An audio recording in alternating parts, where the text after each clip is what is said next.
नमस्कार। आकाशवाणी से प्रस्तुत है समाचार संध्या।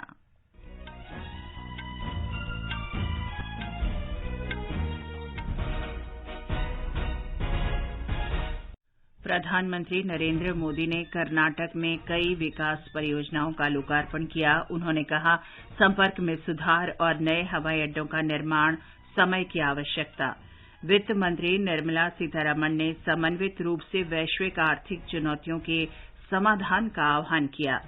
उपराष्ट्रपति जगदीप धनखड़ आसियान भारत शिखर सम्मेलन और पूर्वी एशिया सम्मेलन में शामिल होने के लिए कंबोडिया पहुंचे। हिमाचल प्रदेश विधानसभा चुनाव का मतदान कल होगा और भारतीय महिला मुक्केबाजों ने एशियाई चैंपियनशिप में 4 स्वर्ण और 1 रजत पदक जीता। समाचार संध्या के साथ मैं चंद्रिका जोशी। प्रधानमंत्री नरेंद्र मोदी ने कर्नाटक में आज कई विकास परियोजनाओं का लोकार्पण किया। श्री मोदी ने बेंगलुरु में नादप्रभु केम्पेगौड़ा की 108 फुट ऊंची कांस्य प्रतिमा स्टैच्यू ऑफ प्रॉस्पेरिटी का अनावरण किया। उन्होंने केम्पेगौड़ा अंतर्राष्ट्रीय हवाई अड्डे के टर्मिनल 2 का भी उद्घाटन किया। प्रधानमंत्री ने कहा कि संपर्क में सुधार और नए हवाई अड्डों का निर्माण समय की आवश्यकता है। विकसित भारत के निर्माण में हमारे शहरों के बीच कनेक्टिविटी की भी बड़ी भूमिका होगी। देश में एयर कनेक्टिविटी का ज्यादा से ज्यादा विस्तार हो, हमारे एयरपोर्ट्स का विस्तार हो, ये आज समय की मांग है। प्रधानमंत्री ने केएसआर रेलवे स्टेशन पर चेन्नई मैसूर वंदे भारत एक्सप्रेस और भारत गौरव काशी दर्शन रेलगाड़ी को झंडी दिखाकर रवाना किया। प्रधानमंत्री ने एक जनसभा में कहा कि कर्नाटक को पहली वंदे भारत एक्सप्रेस रेलगाड़ी मिली है। इससे पहले प्रधानमंत्री ने आज कर्नाटक में बेंगलुरु में संत कवि श्री कनक दास और महर्षि वाल्मीकि की प्रतिमाओं पर पुष्पांजलि अर्पित की। प्रधानमंत्री ने कहा कि गांधीवादी मूल्य सदैव प्रासंगिक हैं। तमिलनाडु के डिंडीगुल में गांधीग्राम विश्वविद्यालय के दीक्षांत समारोह में विद्यार्थियों को संबोधित करते हुए उन्होंने कहा कि राष्ट्र का विकास देश के युवाओं पर निर्भर है। श्री मोदी ने कहा कि भारत विनिर्माण क्षेत्र में आत्मनिर्भर बन गया है। उन्होंने कहा कि महात्मा गांधी की शिक्षाएं आज भी प्रासंगिक हैं। उन्होंने गांधीग्राम विश्वविद्यालय के आरंभिक दिनों में महात्मा गांधी की यात्रा का भी उल्लेख किया। You are all graduating at a very important time. Gandhian values are becoming very relevant. Whether it is about ending conflicts or the climate crisis, Mahatma Gandhi's ideas have the answer to many of today's challenges. As students of the Gandhian way of life, you have a great opportunity to make a big impact. Shri Modi ने समारोह में प्रख्यात संगीतकार इलैयाराजा और प्रसिद्ध वादक उमयालपुरम सिवन को मानद उपाधि देकर सम्मानित किया। हिमाचल प्रदेश विधानसभा चुनाव के लिए कल मतदान होगा। सवेरे 8 बजे से शाम 5 बजे तक वोट डाले जाएंगे। निर्वाचन आयोग ने चुनाव में मतदाताओं की अधिक से अधिक भागीदारी सुनिश्चित करने के लिए व्यापक प्रबंध किए हैं। हमारे संवाददाता ने बताया है कि राज्य की 68 सीटों के लिए 24 महिलाओं सहित कुल 412 उम्मीदवार चुनाव मैदान में हैं। राज्य में मतदान के लिए कुल 7,884 मतदान केंद्र बनाए गए हैं, जिनमें 3 सहायक मतदान केंद्र शामिल हैं, 2 कांगड़ा में जबकि 1 सोलन जिले में। कांगड़ा जिले में सर्वाधिक 1,625 मतदान केंद्र बनाए गए, जबकि लाहौल स्पीति जिले में न्यूनतम 92 मतदान केंद्र बनाए गए हैं। इस बीच राज्य की सभी पोलिंग पार्टियां दूर दराज के इलाकों में स्थित मतदान केंद्रों सहित अपने अपने मतदान केंद्रों पर पहुंच गए हैं। वहीं स्वतंत्र एवं निष्पक्ष चुनाव के लिए राज्य के विभिन्न हिस्सों में केंद्रीय सशस्त्र पुलिस बल की 67 कंपनियां तैनात की गई हैं। विधानसभा चुनाव के लिए राज्य आपदा प्रबंधन योजना भी तैयार की गई है, जिसके तहत किसी भी अप्रिय घटना या प्राकृतिक आपदा से निपटने के लिए राज्य के विभिन्न हिस्सों में एनडीआरएफ और एसडीआरएफ के जवानों को तैनात किया गया है। वहीं हिमाचल पुलिस के अलावा केंद्रीय सुरक्षा बल के जवानों को हिमाचल से सटे अन्य राज्यों की सीमाओं की निगरानी के लिए भी तैनात किया गया है। संजीव सुंदरियाल, आकाशवाणी समाचार, शिमला। राज्य सरकार ने मताधिकार का उपयोग करने के लिए राज्य में सभी सरकारी कार्यालयों, बोर्डों, निगमों, शैक्षणिक संस्थाओं और औद्योगिक प्रतिष्ठानों के कर्मचारियों के लिए कल सार्वजनिक अवकाश की घोषणा की है। दैनिक कर्मचारियों के लिए ये सवेतन अवकाश होगा। उधर गुजरात में विधानसभा चुनावों के लिए इलेक्ट्रॉनिक वोटिंग मशीन मतदाता पुष्टि पर्ची मशीनों के पहले चरण की जांच पूरी कर ली गई है। दूसरे चरण की जांच प्रत्याशियों की सूची को अंतिम रूप दिए जाने के बाद की जाएगी। गांधीनगर में राज्य की मुख्य निर्वाचन अधिकारी पी भारती ने बताया कि अभी तक आचार संहिता के उल्लंघन की शिकायत नहीं मिली है। इलेक्शन कमीशन ऑफ इंडिया द्वारा ऑब्जर्वर्स को नियमित किया है, police, general as well as expenditure observers. Expenditure monitoring के लिए हमारा स्क्वाड्स फील्ड में है। लगभग 71 करोड़ रुपया जब्त किया है। सीसी में स्ट्रिक्ट इम्प्लीमेंटेशन चल रहे हैं। 6357147746 ये नंबर पे मतदारों इलेक्शन कमीशन के साथ डायरेक्ट वार्तालाप करीने कोई पण डाउट्स है तो वो पूछ सकता है। भारतीय जनता पार्टी ने आज दिल्ली आबकारी नीति के कार्यान्वयन में कथित घोटाले पर आम आदमी पार्टी की आलोचना की है। पार्टी ने आरोप लगाया कि आम आदमी पार्टी भ्रष्ट दल है। प्रवर्तन निदेशालय का दावा है कि चुनिंदा कारोबारी समूहों का चयन करके अनुचित लाभ देने के लिए 100 करोड़ रुपए का भुगतान किया गया। भाजपा प्रवक्ता संबित पात्रा ने कहा कि इस मामले में 2 कारोबारियों को गिरफ्तार किया गया है। झारखंड विधानसभा के एक दिन के विशेष सत्र के दौरान आरक्षण नीति और राज्य अधिवास नीति 1932 से संबंधित 2 महत्वपूर्ण विधेयक ध्वनिमत से पारित कर दिए गए। मुख्यमंत्री हेमंत सोरेन ने दोनों विधेयक आज सदन के पटल पर रखे। मुख्यमंत्री ने कहा कि सीधी भर्ती के माध्यम से राज्य में सरकारी नियुक्तियों में सरकारी प्रतिशत आरक्षण का प्रावधान किया गया है, जबकि 23% पद मेरिट के आधार पर भरे जाएंगे। ये समाचार हमारी वेबसाइट newsonair.com/hindi और हमारे mobile app news on AIR पर भी उपलब्ध हैं। अपने बिजनेस को बढ़ाने के लिए लीजिए आकाशवाणी का सहयोग और दीजिए उसे बुलंदियों के पंख।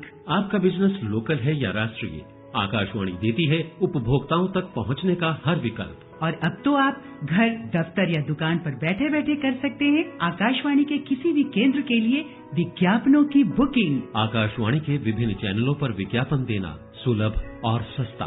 बुकिंग है तो संपर्क करें 8700014242 पर। 8700014242। समाचार संध्या में आपका फिर स्वागत है।